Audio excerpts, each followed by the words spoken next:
Қайырлы күн баршаңызға. Дәмі өте керемет, тілі еретін ерекше дәмді қатпарлы қамырда тауықтардың аяқтарын дайындайтын боламыз.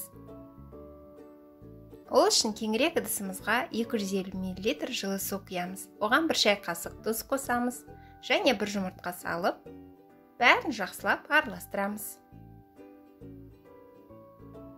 Жақсылап араластырып алған соң 500 грамм ұнымызды електен өткізіп қосамыз.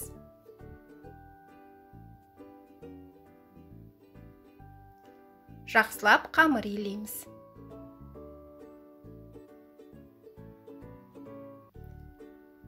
Илеген қамырымызды бетін жауып 10-15 минутқа тындырып қоямыз. Оған дейін тауықтың аяқтарын дайындап аламыз. Бәрін жуып құрғатып, 1 шай қасық тұз және кішкене ұсақталған зыра, жарты шай қасық кориандр және қызыл паприка,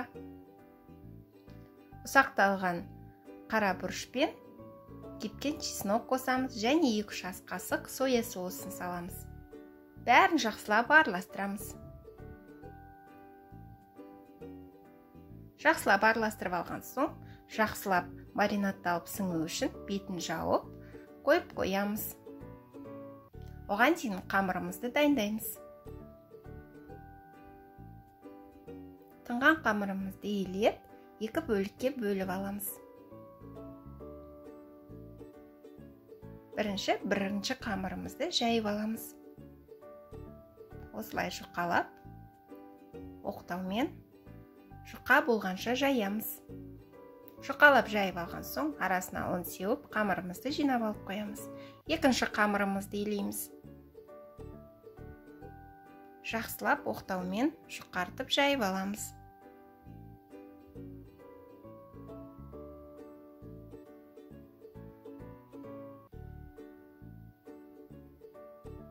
Жұқалап жайып алған соң, 150 грамм сары майымызды ерітіп, салқындатып жағамыз. Ыстықтай майымызды жағуға болмайды, әйтпесе қамырымыз бұлжырап кетеді. Сол үшін майымызды ерітіп, салқындатып жағамыз.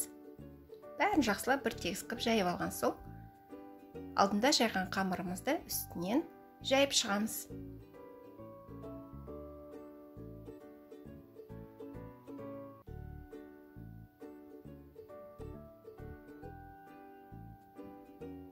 Арасында осындай кішкене ауа қалып кетті, бірақ ол ішінге қылмайды. Қалған майымызды жағып шығамыз.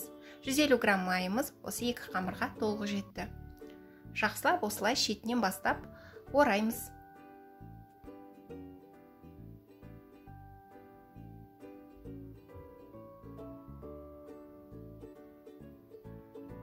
Бәрін жақсылап орап алған соң, сәл шұңғылау ыдысқа салып, бетін жауып, тоңазытқышқа, яғни холодильникке 3-4 сағатқа немесе мұздатқышқа 40 минутқа салып аламыз.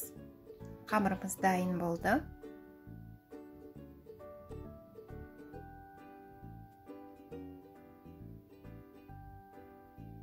Ашып, осылай 2-ге бөліп, осындай кішірек бөліктерге бөліп аламыз. Осы қамырдан 12 штук шықты. Қамырларымызды дөңгелектеп, жұқалап жайып аламыз. Жайып алған соң, бір бас пиязымызды осылай жұқа қылып турап саламыз. Тауығымыздың аяғын қойып, тура осылай видеодағындай түйеміз.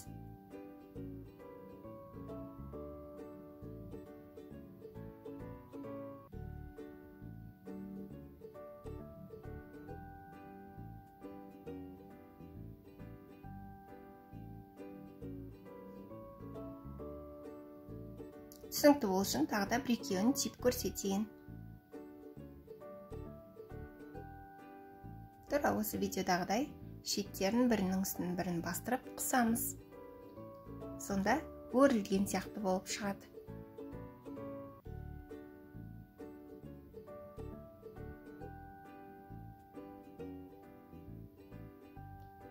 Өте оңай, өте әдемі, міндетті түрде тип көріңіздер. Пиязымызды саламыз, тауығымызды салып, осылай түйеміз.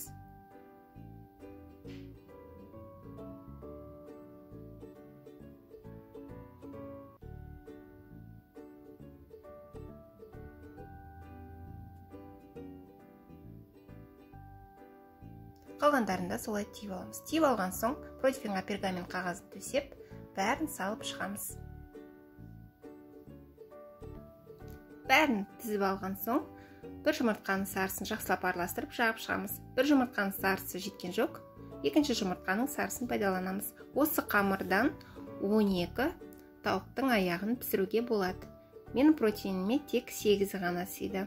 Мен сіздерге тек 8-ін ғана көрсетіп тұрмын. Өрілген жеріне қара күнжіт сеуіп шығамыз. Сіздер ақ күнжіт немесе қара түмен пайдалансаңыздар болады. Бәрін жақсылап дайындап алған соң, қызып тұрған духовкада 180 градуста 50-55 минут пісіріп аламыз. Духовкаларыңыз қатты қыздыратын болса, міндетті түрде бетін фольгамен жауып қойыңыздар. Өте әдемі, өте дәмді, міндетті түрде дайындап көріңіздер. Ас болсын.